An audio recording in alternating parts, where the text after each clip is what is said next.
Akkam jirtu maatiiwwan Taaddeetuu kan biyya keessaaf ala teessanii barnoota keenya hordoftan. Yeroo darbee gaaffii waa'ee sirna tuqaalee jedhu isin gaafadheen jira. Har'ammoo ibsa waliin qabadhee dhiyaadheen jira. Maarree warri maatii keenya taatan warra maatii keenya hin taaneef yuutuubii keenya sheer gochuudhaan bira nuuf qaqqabsiisaa. Akkasumas immoo warri maatii keenya taatan maatii keenya ta'uu qofa osoo hin taane barnoota isiniif laannu kana aayaataan yuutuubii keenyarraa hordofaan gamanumaan dhaamsa keenya. Har'a gaaffiiwwan waa'ee sirna tuqaalee yeroo darbee ibsa waliin qabadhee isinii dhiyaadheen jira. Kallattumaanii gara barnoota keenyaa. Akkuma armaan olitti argitan kana warri dubbisa hin dandeenyee fi himni kun maal jedhaa? Gaaffii waa'ee sirna tuqaalee jedha.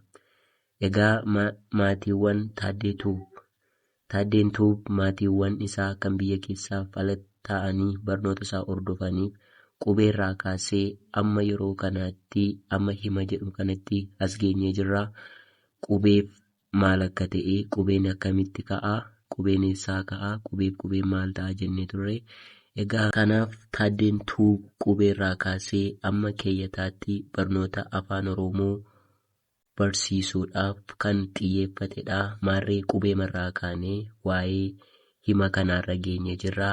Caasaa keeyyataa keessatti akkaataa ijaarsa keeyyanni eessaa dhufa ka jedhuu fi qubeen sagalee ta'uu, sagaleen immoo jecha ta'uu, jechaaf jechi hima ta'uu, himaaf himni immoo keeyyata ta'uu isiniin jedheen ture. Maarree mata dureen kunii hima malee keeyyata miti. Garuu warri dubbisa hin dandeenyeef mata dureen kun maal jedhaa? Gaaffii waa'ee sirna tuqaalee jedha.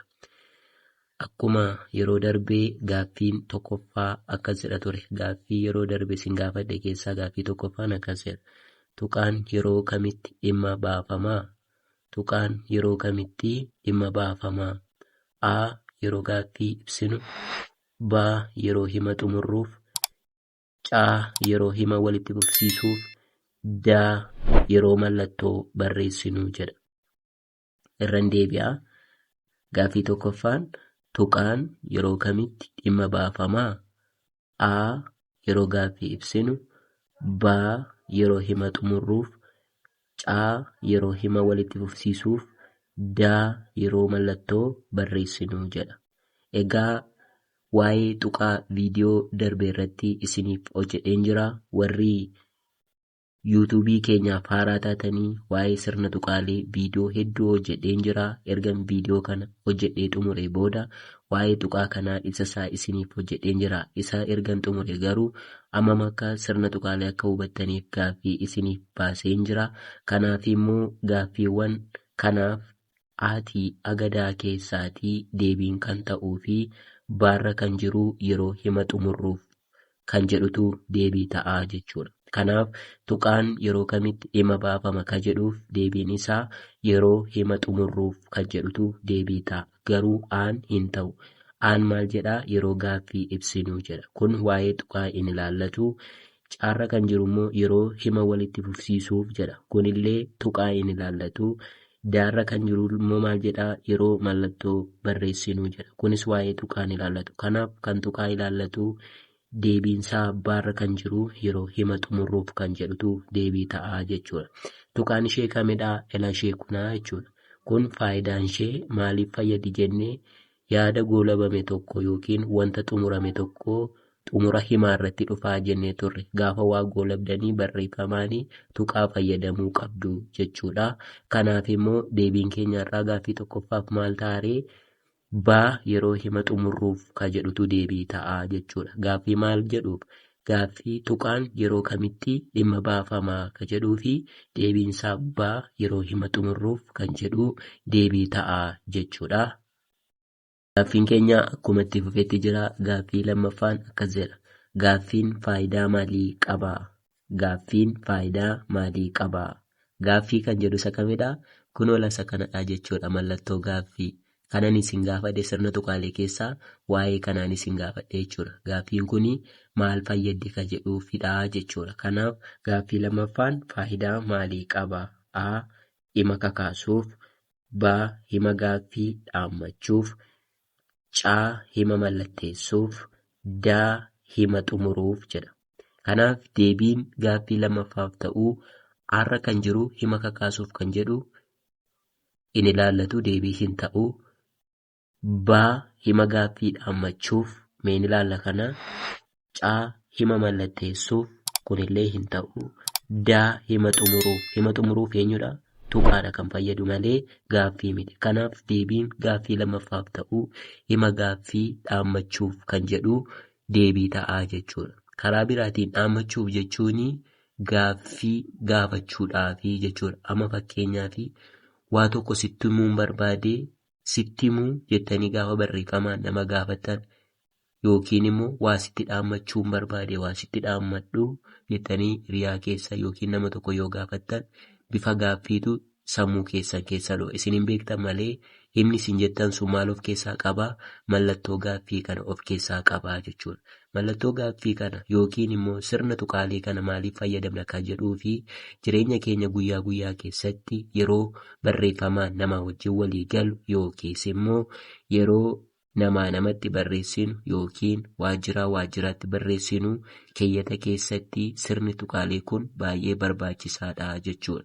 Kanaaf keeyyanni tokko ulaagaalee keeyyataa guutuudhaaf jalqaba irratti kan inni guutuu qabu sirna tuqaalee kanaa guutuu qabaa jechuudha. Sirni tuqaalee kun faayidaa mataa isaanii waan qabaniif keeyyanni sirna tuqaalee malee faayidaa waan hin qabneef kanaaf viidiyoo darban irraatii waa'ee sirna tuqaalee isinii hojjedhee waan hin jiruuf viidiyoo darban irraa ilaalaa isiniin jedha. Kanaaf gaaffiin faayidaa maalii qaba ka jedhuu fi deebiinsaa hima gaaffii dhaammachuuf ka jedhu filannoo baadhaa jechuudha. Kanaaf deebiinsaa baarratti kan argamu deebii ta'aa jechuudha gaaffii lammaffaaf.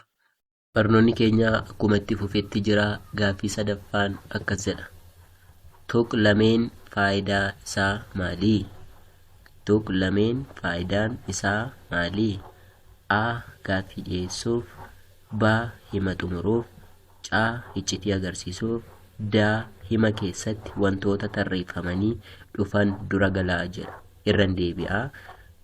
Tuqlameen faayidaan isaa maali? A. Gaaffii dhiyeessuuf. B. Hima xumuruuf. C. Iccitii agarsiisuuf. D. Hima keessatti wantoota tarreeffamanii dhufan dura galaa jedha. Mee arra kan jiru deebii ta'aa laata? Arra kan jiru maal jedhaa? Gaaffii dhiyeessuuf. Gaaffii dhiyeessuuf kan jedhu eenyuun ilaallata? Mallattoo gaaffii ilaallata. Tuqlameen garuu viidiyoo isaa isinii hojjedheen jira. Viidiyoo darban irraa ilaaluu dandeessu maal akka inni fakkaatu jechuudha. Kanaafii tuqlameen arra kan jiru gaaffii dhiyeessuuf kan jedhu deebii hin ta'u. Baan immoo maal jedhaa? Hima xumuruuf jedha. Hima xumuruuf kan fayyadu eenyudha jennee? Ishee kana tuqaadhaa jenne. Tuqaan illee hin agarsiisuu jechuudha. Iccitii agarsiisuuf in ilaallatu kuni daa hima keessatti wantoota tarreeffamanii dhufan dura galaa jedha. Kanaaf gaaffii sadaffaaf tuqlameen faayidaan isaa maali ka jedhuu fi deebiinsaa hima keessatti wantoota tarreeffamanii dhufan dura galaa jedha. Maalidha wantoonni tarreeffamanii dhufanii? Fakkeenyaaf dhalli namaa wantoota sadii jibbaa. Dhalli namaa wantoota sadii jibbaa. Wantoota dhalli namaa jibban sadan sanaa jechuudha. Tuqlamee maal fayyadamtu? Amma eessatti fayyadamtu? Dhalli namaa wantoota sadii jibbaa. Tuqlamee keessanii isaanis maalidha? Wantoonni dhalli namaa jibban suni du'a, deega, dulluma. Kanaafi hima akkasii keessatti maal fayyadamtu? Tuqlameetu fayyadamtu jechuudha. Kanaafidha deebii daarra kan jiru hima keessatti wantoota tarreeffamanii dhufan dura galaa jedha. Kana jechuun dhalli namaa wantoota sadii jibba iddoo jedhutti maal fayyadamtu? Tuqlamee barreessaasin. Ana afaaniin hin jedhe isin immoo jechaan barreessaa. Tuqlamee erga fayyadamtanii booda wantoota dhalli namaa jibban sana tarreessitu jechuudha. Maal isaanii? Du'a, dulluma fi deega jibbaa jechuudha dhalli namaa. Kanaafi wantoota akkasii yaadota garaagaraa gaafa tarreeffamanii dhufanii kan nuun fayyadamnu sirna tuqaalee keessaa maal fayyadamna? Tuqlamee fayyadamnaa jechuudha. Warri gaaffii isinitti ta'e isinii galuu didee wantoota kanaaf kan fayyadamnu jechuudha. Kanaafi yaadonni garaagaraa yeroo himanii fakkeenyaaf dhalli namaa wantoota 3 jibba. Wantoonni dhalli namaa jibban sun maal akka ta'e hin beeknu. Kanaaf garuu ifa gochuudhaaf maal goona tuqlamee fayyadamnee isa dhalli namaa sun jibban tarreessinaa jechuudha. Kana jechuun kanneen akka dhalli namaa jibba maal fa'i? Du'anii jibbaa, dullumanii jibbaa, deeganii jibbaa jechuudha dhalli namaa. Kanaafi wantoota akkasii hima akkasii keessatti kan nuun fayyadamnu maallaa tuqlamee kanaa jechuudha. Tuqlamee kana mallattoon isaa viidiyoo darbe irratti isinii hojjedheen jira. Karaa biraatiin tuqlameen maaldha jedheen ture akka dhattanii yaadattaniif warri ilaaltan akka yaadattaniif tuqlameen tokko sa'aatiif daqiiqaa adda baasaa jenne. Yeroo haasa'u kana saayitii keessan ilaalaa. Saayitiif daqiiqaa gidduu galtee jirti. Maaltu tuqlameen? Karaa biraatiin immoo faayidaan ishee maallaa? Hima keessatti wantoota tarreeffamanii dhufan dura galaa jedha. Kanaaf deebiin gaaffii sadaffaadhaaf ta'uu daarra kan jiru deebii quubsaa ta'aa jechuudha. Warreen kaan deebii hin ta'anii jechuudha. Baanii waa'ee tuqaa laallataa, aan immoo waa'ee gaaffii laallataa jechuudha. Caan immoo mallattoo gaaffii sirnuma tuqaaleeyyuu agarsiisuu jechuudha. Kanaaf deebiin keenya gaaffii sadaffaaf ta'u har'aa hima keessatti wantoota tarreeffamanii dhufan dura galaa kan jedhuuf deebii ta'a. Maarree gaaffii kanarraatii akka barnoota guddaa barattan abdii guddaan qaba. Ammallee maatii keenya ta'uun faayidaa hin qabu. Wantoota nuti isiniif qoonnu kana daqiiqaa 2, 5, 4 ta'uu gaaffii 2 ibsa isaatiin barnoota nuti yuutuubii keenya irratti isiniif gadi lakkisnu kana aayaataan hordofaa. Erga hordoftanii boodammoo gaaffii ani isin gaafadhu jechuun ani gaaffii karaa lamaan hin gaafadha. Tokko gaaffii kallattii, 2 immoo gaaffii al-kallattii dhoksaadhaan isin gaafadhaa jechuudha. Garuu isin immoo yeroon isin gaafadhu kana yuutuubii kanarraatii maal hubanne? Barnoota akkamii arganne? Taaddeen tuubii maal nuuf qoodaa jira? Amman bu'a qabeessa ta'aa jirra. Yoo seeraan fayyadamtani bu'a qabeessummaa isaa isiniyyuu ofirratti arguu dandeessu jechuudha. Kanaaf immoo sirni tuqaalee hunduma keenya kan barates kan hin barannes nama murtaa'edha kan sirna tuqaalee eeggatee barreessu jechuudha. Garuu waan isin barreessitan suni sirna tuqaalee hin qabu taanaan faayidaa hin qabu jechuudha. Eessatti goolabame, eessatti yaadi keessan fufee, eessatti gaaffii qabdu kan jedhu sirna tuqaalee malee faayidaa hin qabu jechuudha. Hima quubsaa yookiin yaada quubsaa barreeffachuu hin dandeessan. Kanaafuu haala salphaatiin viidiyoowwan isinii hojjedhee yuutuubii irratti isiniif lakkisee irratti irra deddeebi'aa ilaalaatii gaaffii ani isin gaafadhuuf deebisuuf yaalii godhaa isiniin jedhaa. Warri hirmaattanis galatooma. Warri hin hirmaannes akka hirmaattaniif viidiyoo darban irraatii ilaala. Yoo gaaffii viidiyoo darban ilaaltan gaaffii kana hojjechuuf salphaadha. Ani immoo erga gaaffii isin gaafadhee booda deebiisaa waliin isinii qabadhee waan hin dhiyaadhuuf homaa rakkoon qabu isin yaaluuf qophaa'an isiniin jedhaa. Kanaafi gaaffiiwwan yeroo darbee irratti har'a ibsasaa waliin isinii qabadhee erga dhiyaadhee akka ifa isinii ta'uu abdii guddaan qaba.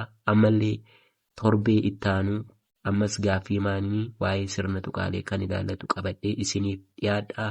Ammasitti immoo waa'ee sirna tuqaalee tokko viidiyoon isinii lakkise sanarratti irra deddeebi'aatii ilaalaa. Gaaffii ittaanuuf immoo akka isin hirmaattan abdii guddaan qaba. Gaaffiin koo har'aa gaaffii 3 isin gaafadheen ture. Sadansaa ibsa waliin isinii ibsuuf yaaleera. Maarree barnoota guddaa akka irraa barattan abdii guddaan qaba. Kanaaf egaa barnoonni keenya har'aa asuma irratti kan goolabu ta'a. Barnoota keenya irraa akka barnoota guddaa barattan abdii guddaan qabna. Warri maatii keenya taatan warra maatii keenya hin taaneef yuutuubii keenya sheer gochuudhaan bira nuuf qaqqabsiisa. Warri maatii keenya taatan immoo yuutuubii keenya irraa barnoota keenya hordofaan gabanumaan dhaamsa keenya. Warri immoo barachuuf fedha qabdanii karaalee bilbila asii gadiin nu quunnamuu dandeessu. yuutuubii keenya sheer laayik gochuu hin dagatinaa. Waan nu dhaggeeffattaniif guddaa galatoomaa isiniin jenna.